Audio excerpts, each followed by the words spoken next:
아까 우리 완전한 연합의 단계까지 살펴봤는데요. 이제 드디어 죽음같이 강한 사랑의 단계로 나가야 됩니다. 그런데 우리를 흔드는 이 사랑의 시험은 사실 죽을 때까지 쫓아오는 거예요. 아가서 8장 1절 보세요. 이렇게 고난 가운데 회복되었음에도 불구하고, 주님과 완전히 결혼하고 완전 연합까지 나갔음에도 불구하고 또 이런 마음의 갈등이 찾아왔다는 것을 알 수가 있습니다. 내가 내 어머니의 젖을 먹은 오라비 같았더라면 내가 밖에서 너를 만날 때 입을 맞춰도 나를 업신여길 자가 없었을 것이라. 술람 여인은 큰 기대와 간절한 사랑을 가지고 솔로몬 왕과 결혼했는데 막상 결혼을 하고 나니까 남편이 왕이라는 이유로 마음껏 가까이 하지 못하는 아쉬움을 가지고 있었음을 알 수가 있습니다. 어느덧 마음에 감사와 기쁨이 사라지기 시작한 것을 알 수 있습니다. 그렇게 사랑했던 솔로몬 왕을 이제 신랑으로 맞이한 술람의 여인은 아내로서 얼마나 설레고 기대했을까요? 아기자기의 식사도 챙겨주고 함께 다정하게 산보도 하고. 그런데 현실은 그렇지 않았습니다. 고대 근동 지방에서는 공공연한 애정 표현은 혈육의 가족을 제외하고는 사람들에게 멸시를 받았다고 합니다. 때문에 왕의 아내인 술람 여인은 애정 표현조차 절제하며 살아야 했고 원하는 만큼 자주 왕을 볼 수도 없었습니다. 이 같은 공적인 생활이 너무 힘들었던 거예요. 그래서 한탄하는 쪽으로 이렇게 말하고 있는 것입니다. 차라리 솔로몬이 나의 오빠였다면 언제 어디서나 입을 맞추어도 되고 사랑을 표현할 수 있었을 터인데, 이 여인은 단둘만의 시간, 사랑하기 때문에 병이 난 것이지요. 아무에게도 방해받지 않는 가운데 평화롭고 친밀하고 즐거운 평범한 부부간의 시간을 갖기를 소원합니다. 그런데 현실은 이 같은 둘만의 시간을 허락하지 않았습니다. 이 여인의 마음에는 외로움과 불만이 점차 생기고 있었습니다. 솔로몬과 같은 왕궁에서 같은 지붕 아래에서 함께 살면서도 이 같은 마음의 불만과 일종의 영적인 방황이 생긴 것입니다. 신앙생활을 하다 보면 이렇게 신앙생활 최고의 절정 가운데서도 영적인 외로움을 느끼게 됩니다. 주님이 어쩐지 멀리 계신 것 같고 우리를 잊고 계신 것 같고 우리의 기도에 침묵하신 것 같은 때가 마지막까지 이렇게 주어진다는 것입니다. 다윗 역시 같은 영적인 외로움을 자주 느꼈음을 시편을 통하여 알 수가 있습니다. 예를 들어 시편 13편 1절 보면 두렵건대 내가 사망의 잠을 잘까 하오며, 즉 하나님이 나를 잊으시면 나 죽어버리겠다고 하는 그런 고백입니다. 본문에서 솔로몬 왕은 사실 술람 여인과 한 지붕 아래 있었어요. 항상 이 여인과 함께 있었습니다. 주님은 그 어떤 순간에도 우리를 떠나지 아니하시고 항상 함께 하십니다. 히브리서 13장 5절 말씀처럼 내가 과연 너희를 버리지 아니하고 과연 너희를 떠나지 아니하겠다고 말씀하십니다. 다만 우리의 영적인 강건함을 위해서, 영적인 성숙을 위해서 때로는 얼굴을 숨기시기도 하고 침묵하시기도 하십니다. 때문에 이 같은 영적인 외로움의 시기는 누구나 다 겪을 수 있는 영적 성장의 과정입니다.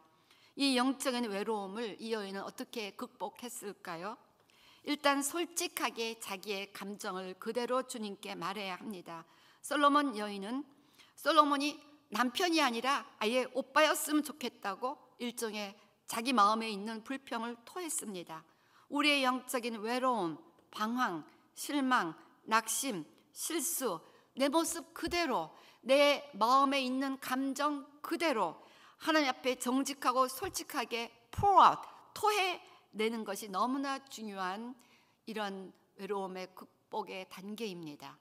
이 토하다는 의미는 토해내다, vomit, literally 이 오물을 토해내는 것처럼 우리 마음에 있는 찌꺼기 같은 이 모든 부정적인 감정들을 주님 앞에 토해내면 시시로 주님 앞에 토하라고 했습니다. 그러면 주님은 우리가 토한 오물을 받아주실 용의가 있다는 것입니다. 이 안에 있는 이 오물들을 토해내지 않으면 이 오물이 독이 돼서 우리를 죽이게 되고 결국은 영적으로 죽어갈 수가 있다는 것입니다. 때문에 다윗도 모세도 심각한 어투로 하나님께 불만을 토로했음을 성경 가운데 알 수가 있습니다. 모세가 이제 내가 이 사람들 낳았습니까? 하나님 왜 나보고 이 사람들을 이렇게 데려가라고 이러세요? 이러면서 막 불만을 다 토했습니다. 다윗도 뭐 그렇게 토한 시가 한두 개가 아니죠. 우리의 모든 외롭고 곤고하고 힘든 현실을 그대로 솔직하게 털어놓는 것이 영적인 외로움의 시기를 지날 때 취해야 할 첫 번째 반응입니다. 숨기지 마세요. 여러분이 지금 통과하고 있는 모든 영적인 스트러글, 그 모든 영적인 공황 같은 상태를 그대로 주님 앞에 다 토해. 하나님, 내 안에 쓴뿌리가 있는 것 같아요. 내 안에 비터니스가 있습니다. 내가 너무 외롭습니다. 내가 너무 견디기 힘들어요. Whatever is fine. 주님 앞에 다 토해내는 것이 이 치유의 첫 번째 과정이라는 것이죠. 그러면서도 지금 우리 첫 번째 단계부터 끊임없이 반복되는 것은 어떤 단계에 처해있든 한 가지는 놓치지 말아야 된다는 것입니다. 즉 사랑을 향한 갈망을 포기해서는 안 된다는 것입니다.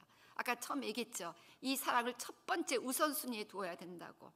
8장 2절, 이런 와중에도 이렇게 솔로몬의 사랑을 갈망합니다. 내가 너를 이끌어 내 어머니 집에 드리고 내게서 교훈을 받았으리라.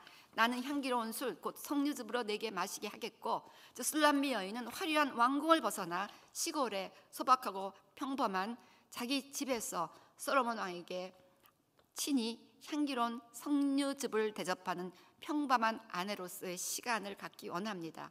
또한 솔로몬 왕에게 개인적인 가르침을 받아 현숙한 아내가 되기를 소원합니다. 3절 보세요. 너는 왼팔로는 내 머리를 고이고 오른손으로는 나를 안았으리라. 남편의 따뜻한 사랑의 손길을 기다리는 여인의 마음이 잘 표현되어 있습니다.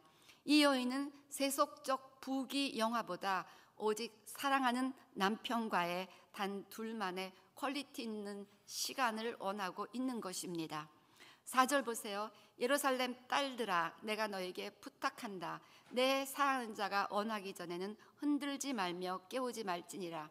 역시 아무에게도 방해받지 않는 단 둘만의 시간이 오래 지속되기를 원하는 마음의 표현입니다. 비록 나의 마음이 힘들어도 외로워도 주님이 멀리 있는 것처럼 보여도 더욱 사랑을 사모하며 주님의 임재를 갈망하시기 바랍니다. 낙심하여 뒤로 물러가는 것이 아니라 더욱 간절히 주님 만나기를 소원하시기 바랍니다. 하나님을 가까이 하라. 그가 너희를 가까이 하시리라. 너희가 전심으로 나를 찾고 찾으면 만나리라. 마음이 힘들고 낙심이 될 때, 이때일수록 우리는 더 교회에 자주 오고 더 예배를 사모하며 성도들과의 모임을 사모하며 주님의 임재를 구하며 기도해야 합니다. 5절, 그의 사랑하는 자를 의지하고 거친 들에서 올라오는 여자가 누군가. 너로 말미암아 내 어머니가 고생한 것, 너를 낳은 자가 애쓴 그곳 사과나무 아래에서 내가 너를 깨웠노라. 자, 신랑과 함께 고향에 돌아오고 있는 신부의 행렬을 묘사합니다. 본래 술람미 여인은 거친 땅 출신의 시골 처녀였어요. 둘만의 시간을 조용한 친척집에서 보내기를 소원하던 신부의 요청을 따라 이제 신랑은 신부를 데리고 그녀의 고향집을 방문한 것입니다. 이어서 신부의 고향집을 함께 방문하는 신랑은 그녀를 처음 만나던 당시를 회상하게 합니다. 아마도 솔몬 왕이 술람미 여인을 처음 만난 것은 술람미 여인이 자라나던 고향집 부근의 어떤 사과나무 아래서였던 것 같습니다. 내가 너를 사과나무 아래서 깨웠노라. 자, 내가 너를 깨웠노라. 이 정확한 의미는 내가 너로 하여금 나를 사랑하도록 부추겼다. 즉 솔몬 왕은 술람미 여인에게 그들이 처음 사랑에 빠졌던 첫사랑을 추억하게 하는 것입니다.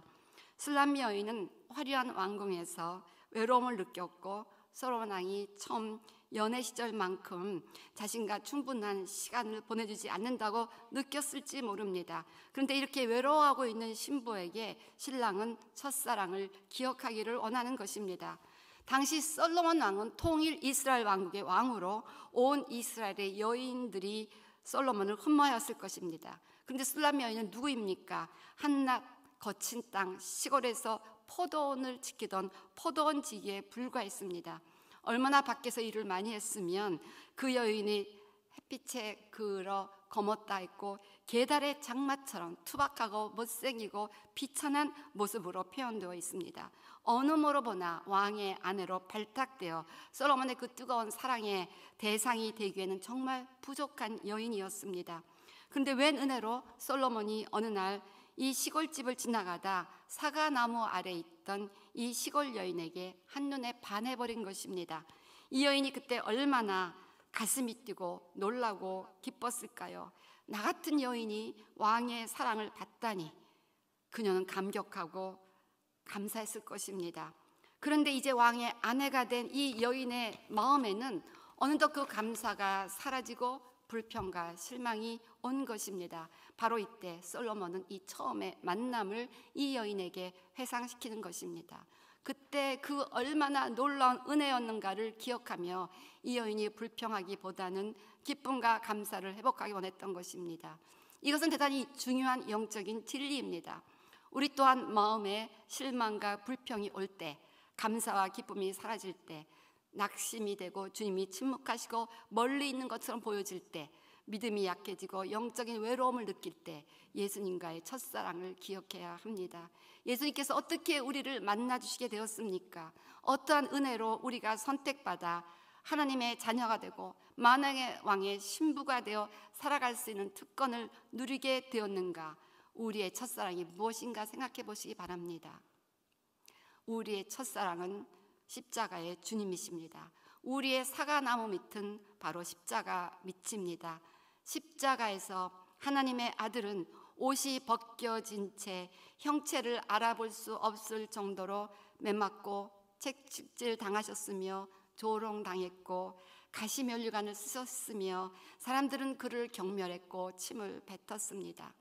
잔인한 인간들에게 학대받고 조롱당하셨으며 십자가 위에서 못 박히셨고 가장 잔인하게 죽으시며 물과 피를 다 쏟으시고 서서히 죽어 가셨습니다.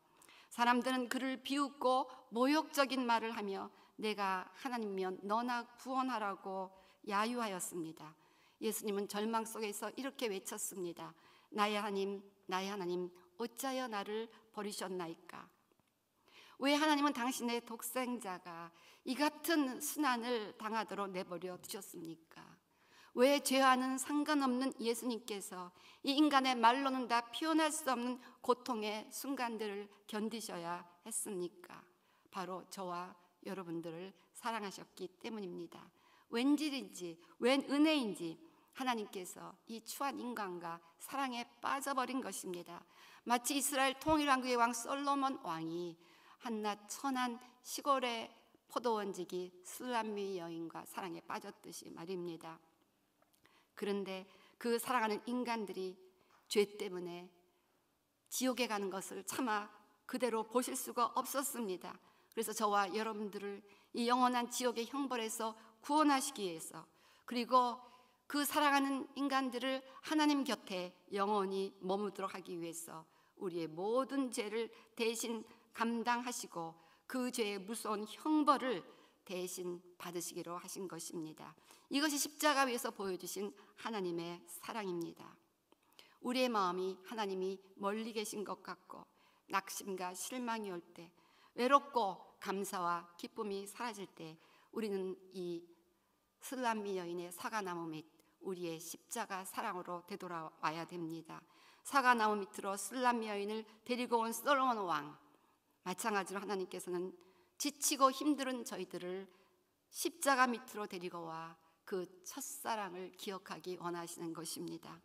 드디어 이 첫사랑을 기억한 술람미 여인은 이제 절대로 흔들리지 않는 사랑의 확신을 갖습니다. 우리도 십자가의 사랑을 깨달으며 사랑의 영원성과 불변성과 강렬함에 눈뜨게 됩니다.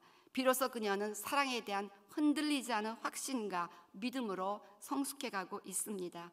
이것이 성숙한 사랑의 궁극적 모습입니다. 감정과 환경에 지배받지 않고 사랑의 확신 가운데 흔들리지 않는 사랑. 우리 또한 하나님의 사랑에 대한 흔들리지 않는 믿음을 가질 때 가장 성숙한 사람이 될 수 있습니다. 오늘 술람미 여인이 갖는 이 사랑의 확신을 보시기 바랍니다. 8장 6절, 너는 나를 도장같이 마음에 품고 도장같이 팔에 두라. 사랑은 죽음같이 강하고 질투는 수월같이 잔인하며 불길같이 일어나니 그 기세가 여호와의 불과 같으니라. 구약시대 인과 도장은 한 사람의 권세나 재산을 보증하는 매우 중요한 물품이었습니다. 결정적인 계약에 반드시 있어야 하는 귀한 물품이었습니다. 때문에 당시 사람들은 도장을 아예 팔에 매달고 다녔습니다. 즉 인장을 품에 품는 것처럼 도장을 팔에 매달고 다니는 것처럼 자신을 항상 주님이 나를 주님 팔에 매달고 다녀 주세요. 바로 자신을 항상 가까이 해달라는 술람미 여인의 요청입니다. 사랑하는 사람에게 한순간도 잊혀지지 않는 존재가 되겠다는 강력한 의지의 표현입니다. 심장에 품는 사랑, 심장이 멈출 수 없는 것처럼 절대로 멈출 수 없는 사랑.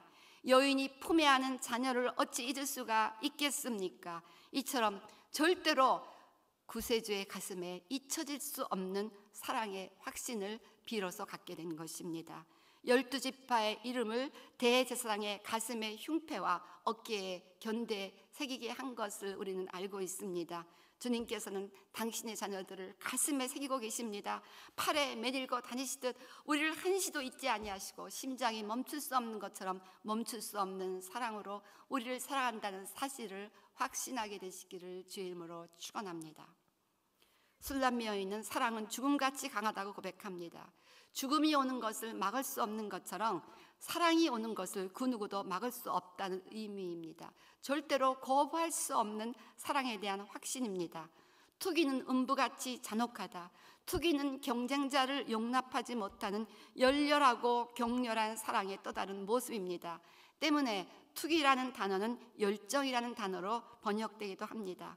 음부같이 잔혹하다는 의미는 투기가 혹독하고 가차없고 끈덕지다는 것을 묘사하는 표현입니다. 사랑은 그 사랑하는 대상과의 사이에 그 어떤 것도 끼어드는 것을 결코 용납할 수 없다는 사랑의 강렬함을 묘사합니다. 술람미 여인은 자신과 솔로몬과의 사이에 그 어떤 것도 끼어들 수 없다는 절대적 사랑, 변함없는 사랑을 확신하고 고백하고 선포하는 것입니다. 마찬가지로 우리도 십자가에서 날 위하여 물과 피를 쏟으시고 숨지시고 부활하신 구세주의 기이한 사랑을 기억한다면 하나님의 절대적 불변의 사랑을 믿어야 합니다. 하나님께서도 우리와 하나님 사이에 그 어떤 것도 끼어드는 것을 용납하지 않으시는 열정적인 사랑으로 지금 이 순간도 이런 불같은 사랑으로 강렬한 사랑으로 거부할 수 없는 사랑으로 멈출 수 없는 사랑으로 우리를 사랑하고 계심을 확신하게 되시기를 바랍니다. 불같이 일어나니 그 기세가 여호와의 불과 같으니라. 두 사람 사이에 지펴진 사랑의 불은 여호와의 불이라고 묘사되어 있습니다. 즉 하나님께서 주신 사랑이기에 이 사랑은 절대로 식거나 소멸되지 않을 것이라는 사랑에 대한 확신입니다. 얼마나 이 사랑의 불이 강렬하면 이렇게 표현합니다. 7절 많은 물도 이 사랑을 끄지 못하겠고 홍수라도 삼키지 못하다니 사람이 그의 온 가산을 다 주고 사랑과 바꾸려 할지라도 오히려 멸시를 받으리라. 그 어떤 방해와 핍박과 역경이 있다 해도 이 사랑은 식어질 수가 없다는 의미입니다. 예수님과 우리 사이의 사랑도 본질적으로 이처럼 강렬합니다. 우리가 낙심이 되고 영적인 외로움으로 방황할 때 이 흔들릴 수 없고 변할 수 없고 소멸될 수 없는 하나님의 사랑을 기억하시기 바랍니다. 사람이 그 온 가산을 다 주고 사랑과 바꾸려 할지라도 오히려 멸시를 받으리라. 무엇과도 바꿀 수 없는 그런 찬양 있잖아요. 무엇과도 바꿀 수 없는 사랑의 절대 가치성.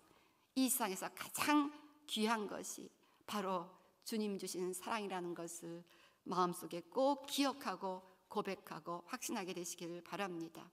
이렇게 영적으로 외로워하던 술람미 여인은 첫사랑을 십자가에서의 첫사랑을 기억하며 사과나무 밑에서의 첫사랑을 기억하며 드디어 굳은 확신 가운데 더 강하고 뜨거운 사랑으로 성숙합니다. 술람미 여인이 외로워할 때도 여전히 솔로몬 왕은 그녀를 이렇게 강하고 변함없는 사랑으로 사랑했습니다. 이제 그녀는 눈에 보이는 현실 대신 믿음을 선택하기로 하는 것입니다. 우리 또한 영적으로 침체되고 외롭고 감정적으로 흔들리고 있을 때 우리가 의지적으로 믿음을 선택합시다. 십자가의 첫사랑을 기억합시다. 우리의 감정 때문에, 눈에 보이는 현실 때문에 흔들리지 마시고 연연하지 마시고 십자가에 계시는 흔들릴 수 없는 하나님의 사랑과 그 사랑의 언약을 굳게 믿으시기를 바랍니다. 이제 우리는 이런 스테이지로 나가야 됩니다. 우리의 사랑을 의지적으로 믿음을 선택해서 확신해야 되는 그런 견고한 단계로 나가야 됩니다. 아까 슬라미 여인의 목에 망대가 1000개의 방패를 가지고 있는 것처럼 그렇게 강인한 의지를 가진 것을 칭찬했습니다. 이제 감정에 흔들리지 마시기 바랍니다. 사단은 우리의 감정을 충동하며 우리의 사랑을 자꾸 의심하게 합니다. 그런데 십자가에서 그렇게까지 우리를 사랑하신 그 주님의 사랑은 절대로 흔들릴 수 없는 영원한 사랑임을 반드시 믿음으로 선택하시고, 내가 가장 힘들고 외로울 때 그때도 주님은 이 불같은 사랑으로 나를 사랑하고 계심을 확신하게 되시기를 바랍니다.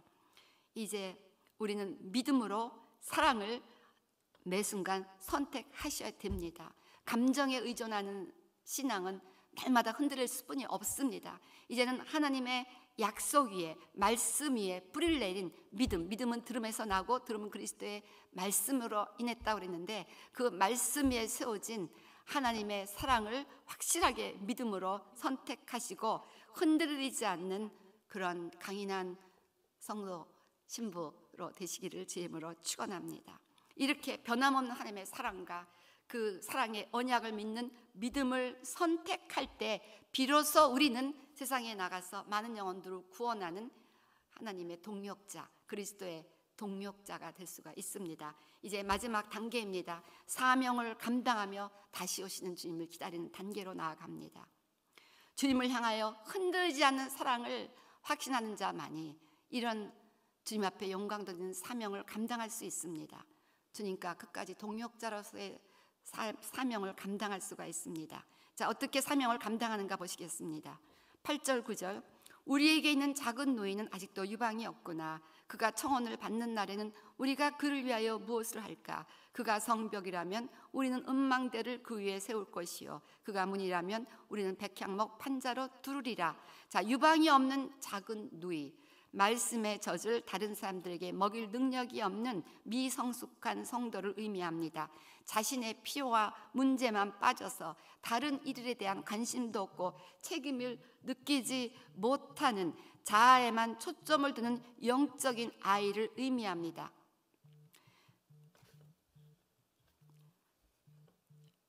이제 믿음이 성숙하지 못한 자들은 쉽게 포기하고 쉽게 용기를 잃어버리고 압력 가운데 쉽게 포기합니다.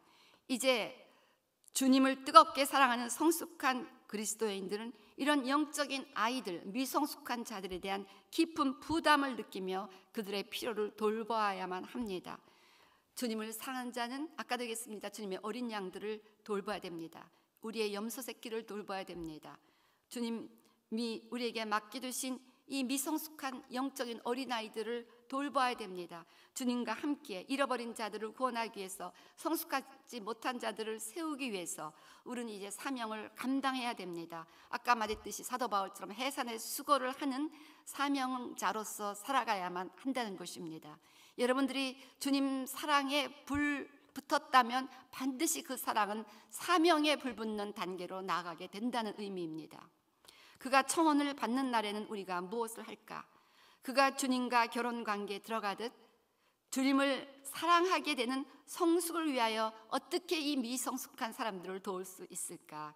그가 성벽이라면 우리는 은망대를 그 위에 세울 것이요, 즉 내가 섬길 작을 누이가 영적인 성벽으로 부르심을 받았다면 성벽은 원수로부터 도시를 방비하고 주민을 보호하기 위함입니다. 때문에 하나님의 나라를 지키고 보호하는 사명으로 받는 중보자, 이런 사명을 받은 자라면 그들에게 은망대를 세우겠다고 합니다. 자, 요새 망대는 가장 높은 곳에 세워져서 파수꾼을 세워 도시를 보호하는 역할을 합니다. 적으로부터 안전을 제공하는 곳입니다. 은은 구속을 의미합니다. 실제로 은망대는 없어요. 근데 예수님께서 은 30냥에 팔리셔서 우리를 구원하셨다는 사실을 예표하는 말씀이라고 볼 수 있겠습니다. 즉 예수님의 희생을 깨닫고 자신도 십자가를 지며 남들을 섬기고 보호하기 위하여 살아가는 그리스도인이 되도록 우리는 이끌어 주어야 한다는 것입니다. 십자가의 의미를 깨닫고 십자가를 감당하는 사명을 감당하도록 이끌어 주어야만 한다는 것입니다. 흔들리지 않는 하나님과의 사랑, 주님과의 사랑을 확신한 성도님들은 이제 주님과 본격적으로 동역하는 사명을 감당하는 시기로 나아가야 한다는 것이죠. 제자가 됐으면 지상 명령을 반드시 순종하는 삶으로 성령은 인도해 주십니다. 그래서 아까 그가 성벽이라면 우리는 은망대를 그 위에 세울 것이요까지 했습니다. 그래서 아직 아까 앞에 보았듯이 그가 청혼을 받는 날에는 우리가 무엇을 할까? 그래서 아직 결혼 관계에 들어가듯 주님을 사랑하게 되는 성숙을 위해서 우리에게 주어진 연약한 성도들을 어떻게 도와야 될까, 섬겨야 될까에 대한 이야기죠. 그 작은 누이가 영적인 문의 사명이 있다면 우리가 섬겨야 될 그 모든 연약한 성도, 미성숙한 성도, 어린 성도들이 어떠한 은사와 사명과 달란트가 있는가를 우리가 분별해 줘야 됩니다. 그래서 교회에서 영적인 은사 테스트 하는 거 좋은 방법입니다. 그래서 우리도 한때는 이제 그런 거 하고 그랬었는데요. 그래서 이 사람에게는 이런 은사가 있으니까 도와줘야 되겠다. 그래서 우리 목사들은, 주의 종들은 우리에게 맡겨진 양무리들을 면밀히 관찰하면서 이분에게 어떠한 은사가 있는가, 또 소명이 있는가, 이런 것들을 잘 발굴해서 그것들을 잘 개발할 수 있도록 도와줘야 됩니다. 근데 영적인 문의 사명이 있다면, 자, 문이라면 골로새 4장 3절 말씀처럼 전도의 문, 구원의 문, 은혜의 문처럼 복음 전도의 은사가 있다든지 가르치는 은사가 있다든지 또는 하나님의 말씀을 대언하는 은사가 있다든지 목회적인 은사가 있다든지 셀 목자 같은 데 좋지요. 그래서 어쨌든 하나님의 그 나라에 불신자들이 들어올 수 있도록 하는 그런 사명을 가진 자라면 이제 그 은사들을 개발해 줘야 됩니다. 그래서 우리가 정말 솜씨 있게 지혜롭게 우리에게 맡겨진 그 모든 연약한 영혼, 어린 영혼들을 잘 자라게 해서 주님과 청혼 관계, 결혼 관계로 들어갈 수 있도록 도와야 될 책임이 우리에게 있다는 것이죠. 그래서 백향목 판자로 두르리라. 이렇게 영적인 문의 사명이 있다면 백향목 판자로 두르리라. 자, 백향목 판자는 값지고 내구성이 있고 강하고 향기가 납니다. 레바논의 백향목은 가장 향기롭고 강하며 값비싼 건축 재료로서 레바논의 백향목은 예수님을 상징합니다. 우리 아가서 3장 9절 보면 그 레바논 나무로 자기의 가마를 만들었느니라. 그래서 왕 대신 예수 그리스도를 섬기는 수레의 재료가 백향목, 레바논의 백향목이었습니다. 또한 레바논의 백향목은 솔로몬 성전의 재료였습니다. 열왕기사 4장 33절 5장 6절 보면 그렇게 나와 있죠. 그래서 백향목 판자로 두른다는 것은 예수님의 인격과 임재로 옷을 입힌다는 것입니다. 그래서 불신자들에게 컨택해서 그들을 하나님의 집으로 데리고 들어오는 문의 역할을 하는 그런 은사와 탤런트와 경험이 있는 그런 자라면 가장 필요한 것은 불신자들이 그를 통해서 예수님을 만날 수 있도록 예수님의 인격과 임재로, 오늘 우리 교회 큐티 갈라디아서에서도 그리스도의 형상에 이르기까지 내가 너희를 낳는 해산의 수고를 하겠다고 바울이 고백했는데요. 그래서 그리스도의 형상을 이루게 하는 것입니다. 내가 너에게 분부한 것을 가르쳐 지키게 하라는 것입니다. 그래서 그들이 예수의 향기를 풍기며 말로만 전도하고 가르치는 것이 아니라 삶으로 예수를 전하고 불신자들에게 영향을 줄 수 있는 자가 되도록 그 작은 누이를 가르치고 기도해주고 섬기라는 것입니다. 우리가 두루리라, 우리가 두루리라, 백향목 판자로 두루리라, 우리가 두루리라. 그래서 예수님과 신부가 함께 연약한 성도를 그리스도의 제자로 만들어 가리라는 뜻입니다. 그래서 이제 우리는 주님의 마음을 가지고, 하나님의 마음을 가지고 하나님과 동역하는 동역자입니다. 요한계시록에서도 마지막에 보면 요한계시록 22장 17절, 성령과 신부가 가라사대 오라, 돈 없는 자도 오라, 목마른 자도 오라, 그렇게 말하잖아요. 그래서 그렇게 지금 오라고 예수님과 신부가 함께 초청하듯이 우리는 예수님과 동역하면서 주님이 핏값을 주어 산 그 어린 영혼들을 세워가고 그리스도의 제자로 훈련시키고 가르치고 기도해주고 변화시키는 사명을 감당해야 합니다. 이제 아가서 8장 10절 보겠습니다.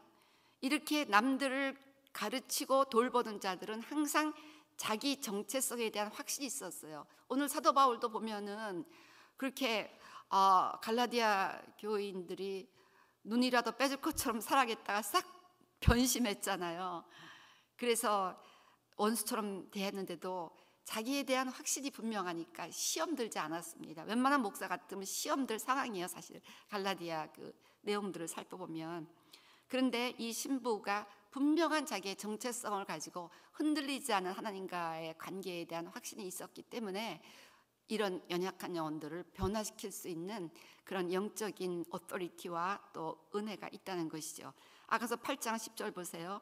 나는 성벽이요 내 유방은 망대 같으니 그러므로 나는 그가 보기에 화평을 얻은 자 같구나. 지금 연약한 성도를 돌보는 그런 사역자, 하나님의 종의 입장에서 다시 한번 내가 누군가를 확인하면서 또한 사역을 감당해야 된다는 것입니다. 나는 성벽입니다. 교회와 성도들을 보호하는 자로 섬기겠다는 것입니다. 성을 보호하는 성벽과 같이 이 연약한 심령, 상처받은 심령, 공격당한 심령들을 보호하겠다는 것입니다. 내 유방은 망대 같으니, 유방은 젖을 내주는 것입니다. 즉 어린 자들을 양육하는, 젖을 짜내서 그들을 먹인 젖이 하나님의 말씀입니다. 말씀을 가르치며 어린 영혼들을 잘 자라나게 할 수 있는 유방을 가진 사람인데, 또 망대라고 했습니다. 망대는 파수의 역할입니다. 그래서 망대와 같은 유방은 다른 사람들을 돌보며 가르치며 지켜주는 자입니다. 그래서 우리에게, 우리 셀 목자님들, 또 교회 안에서 전도사님들, 목사님들, 하여튼 여러 가지 그 양떼들을 돌보는 그런 직분자들은 망대 같은 유방을 가지셔야 됩니다. 사람들에게 하나님의 젖을, 말씀의 젖을 먹이고 보양할 뿐 아니라 그들을 사단의 공격으로부터 지켜주는 중보의 사명을 감당해야만 한다는 것입니다. 그래서 제자 삼기에 전력해야 된다는 것입니다. 신부는 이 아가서 말씀을 보면 자신을 망대, 아까 얘기했었죠. 그 목에다가 다윗의 망대라는 비유를 했습니다. 이 망대라는 비교를 자주 하는데 자신의 달란트, 은사, 시간, 에너지, 재정, 꿈이 모두 교회와 성도들을 지키고 보호하는 데 쓰임받아야 하는 사명을 의미합니다. 또는 나는 그의 보기에 화평을 얻은 자 같구나. 예수님의 눈에서 화평을 얻었다는 것입니다. 아직도 죄의식 때문에 몸부림치고 이런 게 아니라, 내가 I am the worst of all, 죄인 중에 괴수이지만 하나님이 다 용서해서 나는 용서받은 죄인이다. 사도 바울이 그랬습니다. 자기가 죄인 중에 괴수지만 용서받은 죄인이기 때문에 강권하신 그리스도의 사랑에 붙들려 사역을 감당했다고 그랬습니다. 그래서 이렇게 예수님의 눈에 화평을 발견할 수 있어야 됩니다. 예수님과 화평의 관계를 누리고 사랑의 관계를 누리고 그런 관계에 대한 확신이 있어야 됩니다. 주님이 자신을 기뻐하시고 사랑하신다는 확신이 있어야 됩니다. 자신에 대한 정죄나 불안이나 두려움이나 의심이 아니라 주님의 사랑에 대한 확신이 있을 때 우리의 심령은 말할 수 없이 평안하고, 이러한 평안 가운데 우리는 사명을 기쁨으로 감당할 수가 있다는 것입니다. 그래서 이 사명을 감당하는 본격적인 메시지가 이렇게 죽음같이 강한 그 사랑에 대한 확신 이후에 많은 물로도 끌 수 없는 여호와의 불같은 사랑에 대한 그 확신 이후에 이렇게 사명을 감당해야지, 많은 죄종들이 이 사명에 대한 그 사명을 감당하지 못하고 중간에서 포기하고 이렇게 스트럭을 하는 이유는 자기 정체성에 대한 확신이 없기 때문이고, 무엇보다도 하나님과의 관계에서 이 흔들리지 않는 사랑에 대한 확신이 부족하기 때문인 것입니다. 자, 그래서 이렇게 다시 한번 자신에 대한 확신을 갖고 사명을 감당하는데 최선을 다해야 됩니다. 11절 12절 보세요. 솔로몬이 바알 하몬에 포도원이 있어 지키는 자들에게 맡겨두고 그들로 각기 그 열매로 말미암아 은 천을 바치게 하였구나. 솔로몬, 너는 천을 얻겠고 열매를 지키는 자도 200을 얻으려니와 내게 속한 내 포도원은 내 앞에 있구나. 자, 솔로몬은 바알 하몬, 이 바알 하몬은 인구가 많다라는 뜻을 가졌습니다. 또는 많은 수의 아버지라는 의미도 있습니다. 즉 왕이신 예수님은 많은 수의 영혼들을 거느리는 거대한 포도원을 가지고 계시다는 것을 상징합니다.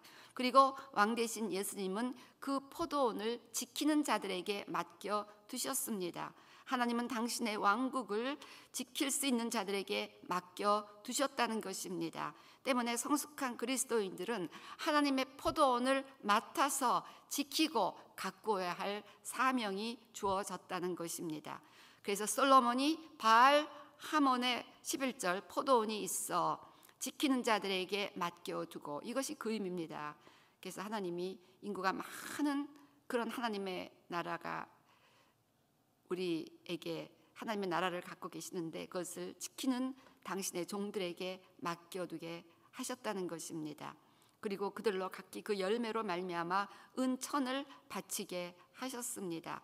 그래서 주님을 사랑하는 성숙한 그리스도인들은 이제 하나님의 나라를 가꾸고 또 열매 맺게 할 사명이 주어졌습니다.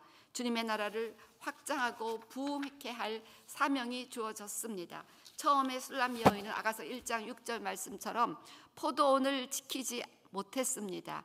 그러나 이제 주님과의 흔들림 없는 사랑의 관계로 성숙한 그녀는 이제 풍성한 결실을 하나님께 드릴 수 있습니다. 포도원을 잘 가꾸고 지켜서 은천을, 아까 얘기했죠, 12절 은천을 솔로몬에게 바치게 했습니다.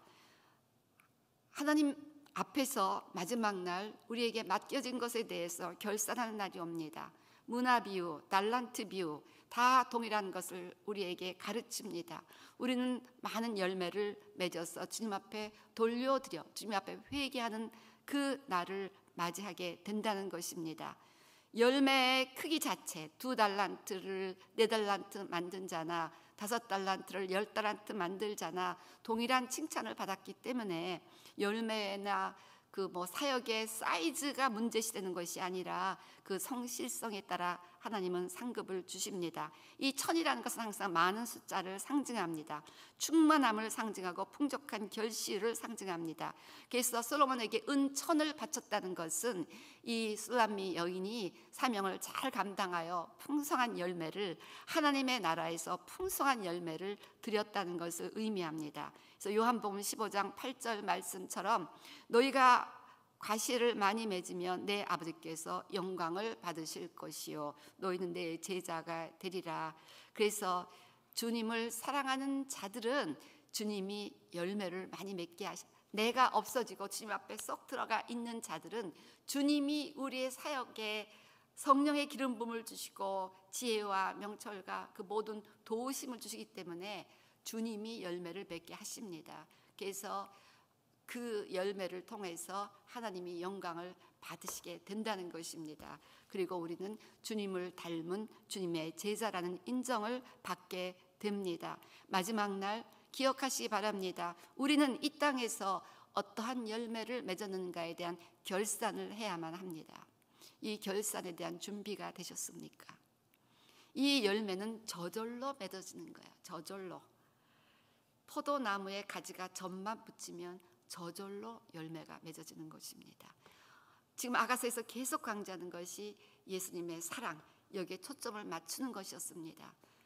여기에 초점을 맞추면 때가 되면 저절로 언제 보니까 이렇게 열매가 생겼네?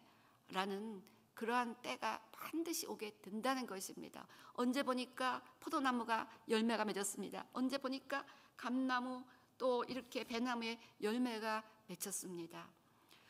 정말 이거는 우리 지난 저의 이 안팎의 선교나 이 모든 사역들을 볼 때 우리 교회가 뭐 하겠다고 그런 거 없었어요. 이건 하나님 앞에 저의 정직한 간증입니다. 뭐 우리가 인도에 지교를 세우겠다, 뭐 어디에 신학교를 세운다, 뭐 어디에 기도집들을 세운다, 뭐 이런 거, 뭐 어디에 선교사를 파송한다, 이런 비전을 가진 적도 없었고 이런 걸 위해서 기도한 적도 없었습니다. 다만 우리 교회의 비전은 마음을 다해 주님을 사랑하는 교회, 이웃을 내 몸처럼 사랑함으로 하나님의 나라를 세워가는 교회. 그래서 온 교회가 그저 예수님 사랑에 초점을 맞추도록 맨날 그 잔소리만 했지, 뭐 우리가 지금 뭐 인도에 이렇게 지교회를 몇백 개를 세울 겁니다, 뭐 어디 있다, 뭐 이렇게 우리가 이런 비전과 계획과 꿈을 얘기해 본 적이 없습니다. 그런데 어느 날 때가 보니까 자기네가 뭐 교회를 세운다, 무슨 뭐 신학교를 한다, 뭐 기도의 집을 하겠다고 막 이렇게 다 꾸며놓고 딱 나중에 우리한테 그냥 연락을 와서 기도해 보면 우리가 딱 동의만 하면 어떻게 보면 밖으로 볼 때는 막 우리 교회가 엄청난 열매를 맺은 것처럼 하나님이 그렇게 꾸며놓으셨더라고요. 그래서 내가 하나님 참 희한하신 분입니다. 우리 아무것도 안 했는데 꼭 우리가 다 한 것처럼 이렇게 만들어 놓으셨어요. 그런 고백을 제가 정말 많이 했습니다. 정말 이거는 하나님과 사람 앞에 정직하게 고백하는 것은 우리가 뭐 하려고 한 거 하나도 없었어요. 뭐 이스라엘 선교사를 파송하겠다는 꿈도 없었고, 뭐 거기 예루살렘에 기도원을 이런 거 다 하나 없었어요. 그냥 우리는 주님을 사랑하는 거 여기에만 초점을 맞추며 달려왔는데 막 이스라엘 선교사를 파송할 뿐이 없는 상황이 돼버리고 가서 거기 예루살렘에 기도의 집을 세우며 우리 교회가 해야 된다고 간청을 해서 기도해보면 하라. 그래서 그냥 뭐 인도에도 막 자기네가 지교회를 세우겠다고 막 40일 금식을 하고 기도해보면 하라. 그래서 그냥 자기네가 다 해놓고 우리는 그냥 하나님이 하라고 해서 순종만 하면 나중에 열매는 꼭 우리가 맺은 것. 그래서 저는 포도나무의 비유가 이해가 되는 거예요. 가지는 그냥 붙어만 있었어요. 가지는 포도나무에 붙어만 있었고 포도나무가 뿌리에서 다 진액을 끌어올려서 가지가 열매를 막 맺어줬는데 남들이 보기엔 가지가 막 열매를 맺고 있는 것 같은 거예요. 참 희한한 논리구나. 이게 이 소리구나. 제가 그걸 깨닫습니다. 그러니까 여러분 열매를 맺겠다 이런 꿈, 저는 아직도 제 인생의 비전이 꿈이 뭐 그런 거 아무것도 없습니다. 분명한 거는 주님을 마음을 다해 사랑해서 주님을 날마다 더 사랑하는 거, 이것뿐인 거예요. 그럼 주님 때가 되면 뭐 어디 가서 뭐 해라 이렇게 그냥 인도하시더라고요. 그냥 그거 끌려가다 보니까 순종하며 나가다 보니까 뭐 주님의 일을 꼭 하는 것처럼 좀 보이는데 그런 일을 하겠다는 계획도 야심도 꿈도 아무것도 없었어요. 그러니까 어떻게 보면 참 부족한 종입니다. 굉장히 연약한 종이고 할 줄 아는 거는 주님 살아가느라고 몸부림치는 것뿐인데, 근데 이렇게 부족한 꿈도 계획도 하나님 나라에 대한 포부도 없었는데도 불구하고 하나님은 때가 되매 하나님의 일을 이루어 가시는 걸 보고 야 진짜 이거 신기한 일이다 라는 생각을 한 적이 참 많았습니다. 그래서요 우리는 오늘 술람 여인의 이걸 나눈 이유가 그겁니다. 지금까지 솔로몬과 술람미와의 관계에서 술람 여인이 무슨 뭐 야심을 갖고 뭐 내가 하나님을 위해서 뭐 하겠다 이런 거 없었습니다. 그저 그 사랑을 갈망하며 나로 내 신랑을 만나게 해라. 나로 내 신랑을 더 사랑하게, 이것만 붙잡고 왔는데 그러고 나서 그 사랑에 대한 확신 가운데 신랑의 손에 이끌려서 가다 보니까 뭐 이렇게 솔로몬에게 은 1000개나 주는 어마어마한 열매를 맺은 사역자가 된 거예요. 자, 내게 속한 내 포도원은 내 앞에 있구나. 그리고 열심히 성벽의 사명을 감당하고 망대의 사명을 감당하고 유방의 역할을 감당했습니다. 성도를 지켜주려고 했고 보호하려고 했고 열심히 말씀을 먹이려고 했고 가르치고자 했습니다. 그랬더니 은 1000개를 솔로몬에게 바칠 수 있는 풍성한 열매를 맺었습니다. 실과 지키는 자도 200을 얻으려니와 함께 솔로몬과 동역하며 솔로몬의 포도원에 있는 그 모든 열매를 맺기 위해서 최선을 다하는 사명을 감당했더니 자기에게도 200을 줬습니다. 그래서 요한계시록 22장 12절 말씀처럼 우리가 최선을 다해 주님을 사랑하며 헌신하면 때가 되면 그가 행한 대로 갚아주시겠다고 약속하십니다. 8장 13절 너 동산에 거주하는 자야 친구들이 내 소에 귀를 기울이니 내게 듣게 하려무나. 하나님의 동산에 거하 있는 것이 그리스도인의 위치입니다. 하나님의 동산, 아가서에서 계속 강조되는 것은 우리가 어느 시즌에 있든지 어느 단계에 있든지 하나님의 교회에 잘 소속되라는 것입니다. 성령이 이 땅에 임하시며 처음으로 세워주신 것이 교회였습니다. 내가 이 반석 위에 내 교회를 세우니 음부의 권세가 이기지 못하리라. 내가 내게 천국의 역사를 주니 내가 땅에서 매면 하늘에서 매이고 땅에서 풀면 하늘에서 또 풀리리라. 다시 말하면 음부의 권세를 이길 수 없는 것은 교회입니다. 혼자가 아닙니다. 혼자로서는 천을 쫓지만 둘이서는 2천이 아니라 만을 쫓겠다고 했습니다. 때문에 교회로서 잘 탄합해서 뭉치는 것은 너무너무 중요한 겁니다. 목사가 완전히 자기가 죽어버리면 교회나 어느 공동체나 살아납니다. 여러분들이 아까 그랬잖아요. 슬람미 여인은 나가 없어져 버렸어요. 처음에는 내가 위에 있었어요. 그 다음에 내가 밑에 있었어요. 그때 완전히 내가 없어져 버리고 지금 속에 쏙 들어가렸어. 나는 그리스도와 함께 십자가에 못 박혔습니다. 소금이 녹아버리면요, 소금은 안 보이는데 맛은 나는 거예요. 우리가 이런 사역자가 되면, 때가 되면 일어나 빛을 발할 수 있도록 이끌어 주십니다. 자, 그래서 우리는 하나님의 교회에 나를 죽이고 소금 같은 나를 주장하지 않고 내 의사를 주장하지, 성경에 그랬잖아요. 나를 반대하지 않는 자는 나를 위하는 자라. 예수를 대적하지 않으면 함께 연합하시기 바랍니다. 조그만 차이는 능히 극복할 수 있어야 됩니다. 예수를 대적하지만 않는다면 우리는 나를 죽이면 다 연합할 수 있다고 저는 믿습니다. 그래서 하나님의 동산에 우리가 나무들이 모여있고 포도나무들이 모여있는 교회 안에 우리가 거주하는 것이 주님 보시기에 가장 안전한 우리의 위치라는 것입니다.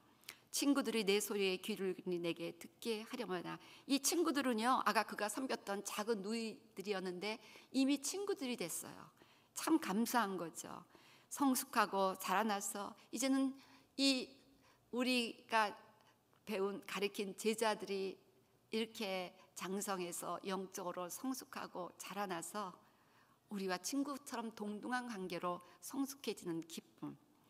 그래서 저는 지금 이제 저도 나이가 이제 많아졌어요. 그러면서 젊은 사역자들이 사역을 잘하면 그렇게 기쁠 수가 없습니다. 지금 CWMI에서 우리 윤현진 목사님이 참 젊은 목사인데 이번에 CWMI 서울지부장이 됐고 지금 이스라엘 성경대학을 어제부터 가르치고 있는데 너무너무 은혜스럽다는 그 간증이 있고, 그런 이야기를 들으면요, 이거는 표현할 수 없는 기쁨이 있어요. 이제 후배들이 일어나고 있구나.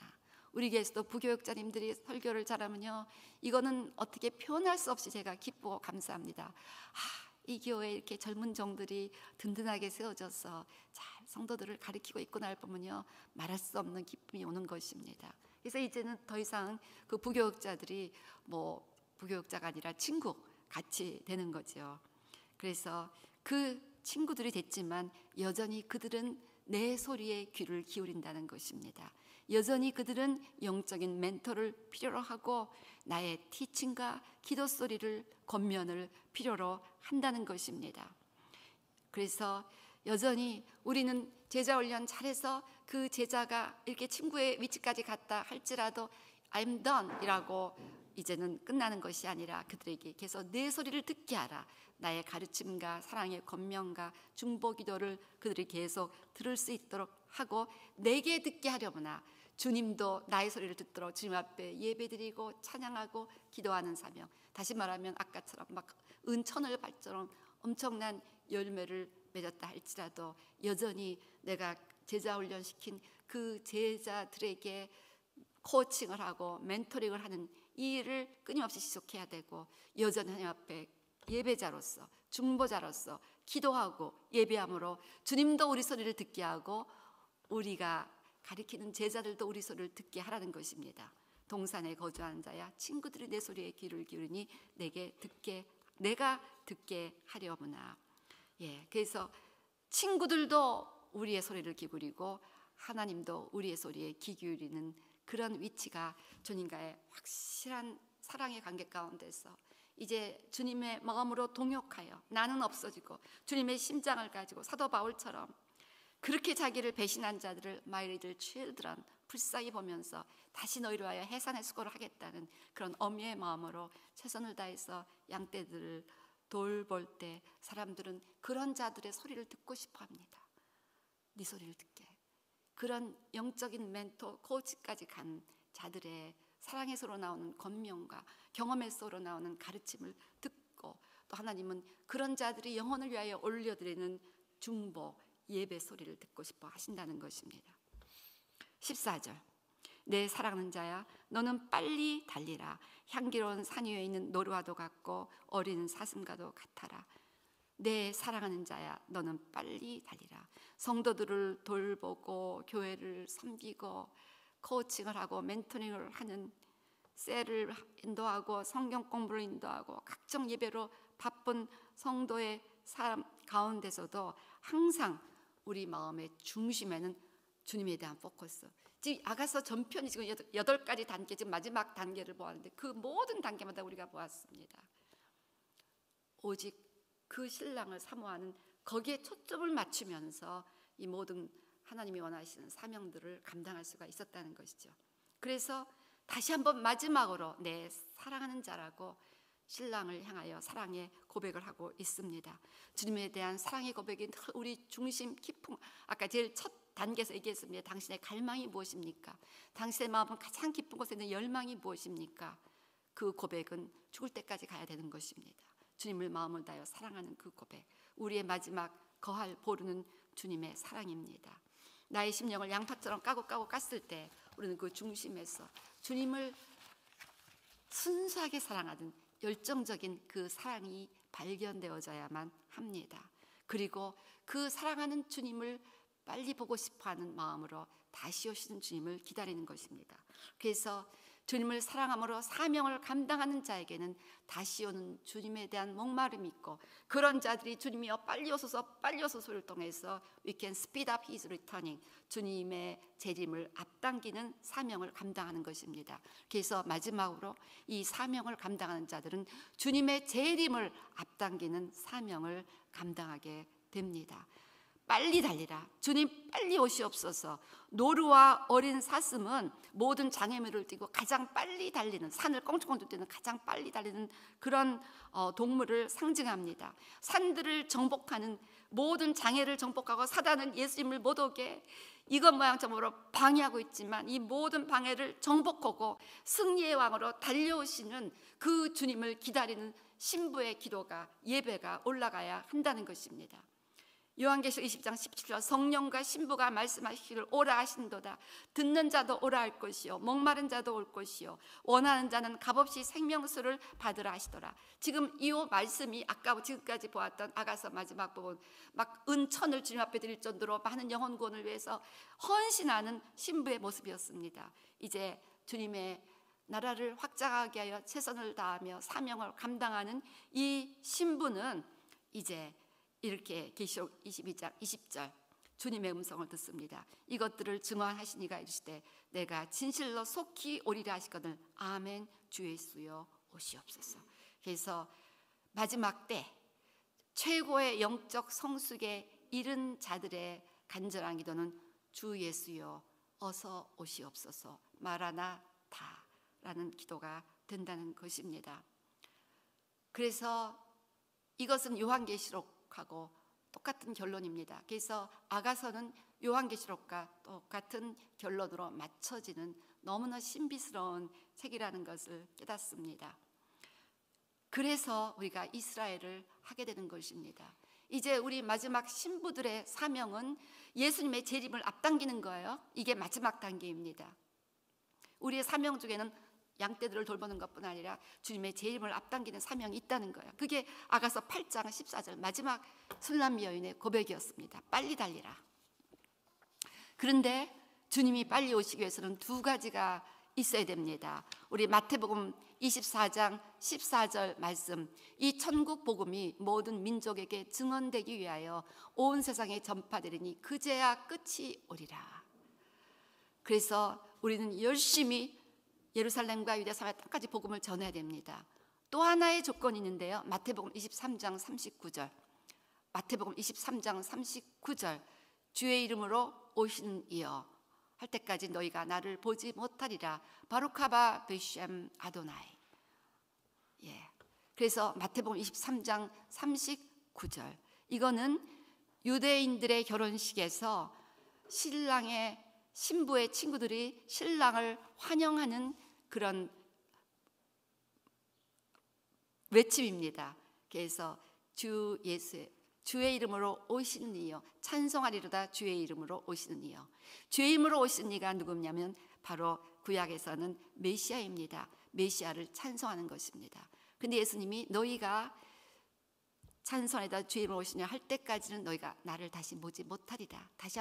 다시 말하면 너희가 나를 메시아로 영접할 때까지는 너희가 나를 보지 못하리라. 거꾸로 말하면 유대인들이 예수님을 메시아로 환영해야 예수님이 다시 오시게 된다는 것입니다. 때문에 이스라엘 회복이 중요한 것입니다. 예수님이 다시 오시는 것을 스피딩하는 사명이 모든 성숙의 마지막 단계, 그 여인의 고백이고 기도 제목인데, 그러기 위해서는 유대인들이 예수를 믿어야 한다는 거예요. 물론 우리는 땅까지 복음을 전하는데요, 그 사명은 물론 중요하지만 또한 이스라엘이 회복되기 위한 사명이 중요한 이유는 땅끝까지 복음이 증거될 뿐 아니라 이렇게 유대인들도 예수님을 구주로 영접하고 메시아로 환영해야 예수님이 다시 오신다는 분명한 약속의 말씀이 있기 때문인 것입니다.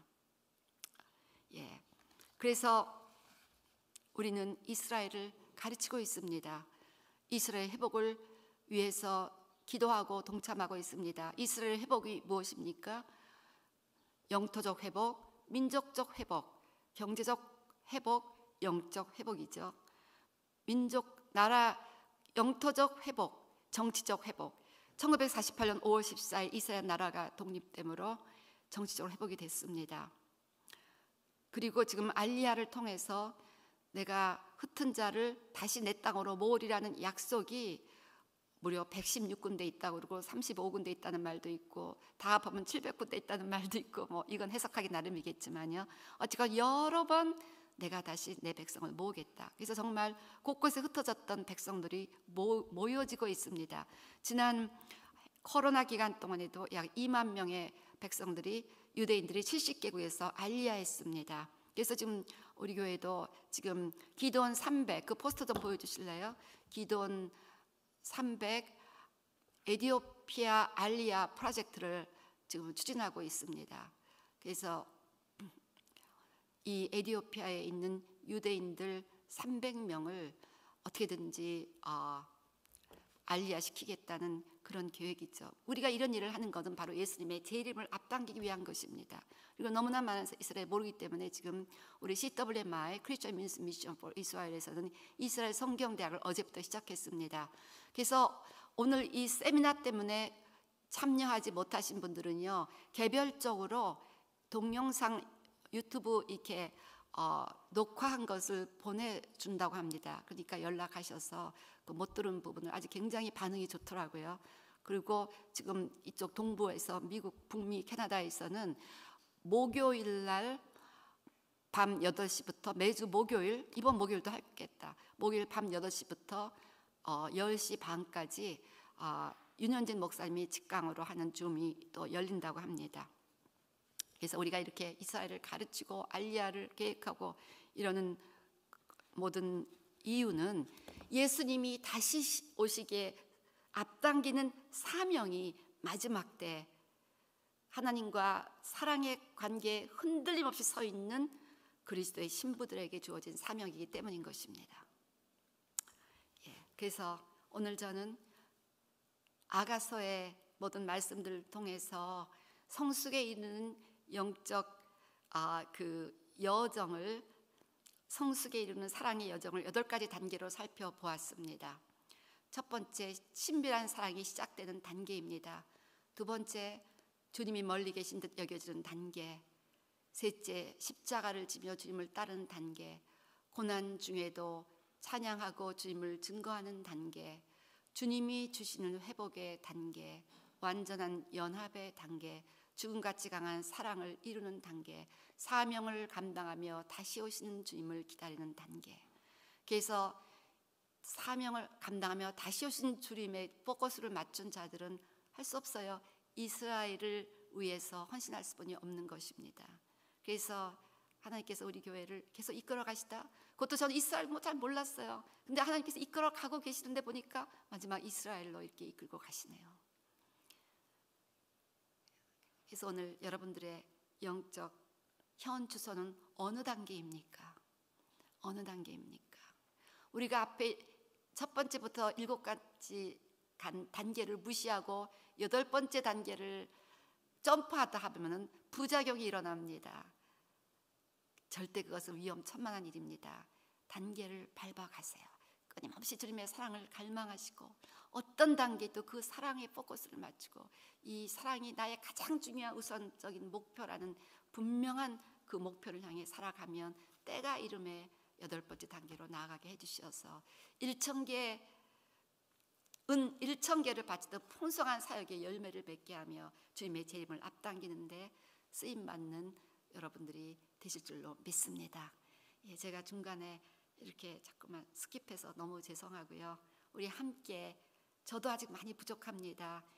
이 단계들을 잘 깨닫고 하나님 사랑에 올컨해서 함께 주님을 기다리는 그런 주님의 사랑스러운 신부 될 수 있기를 주의 이름으로 축원합니다. 기도하시겠습니다. 아버지 하나님,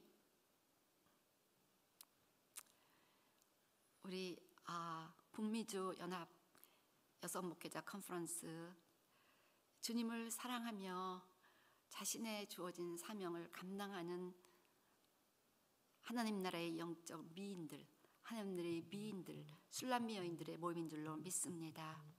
어느 단계에 있든지 주님 더욱 사랑하게 하시는 은혜를 주셔서 우리 모두 사명을 기쁨으로 감당하며 풍성한 열매를 맺게 하여 주시옵소서.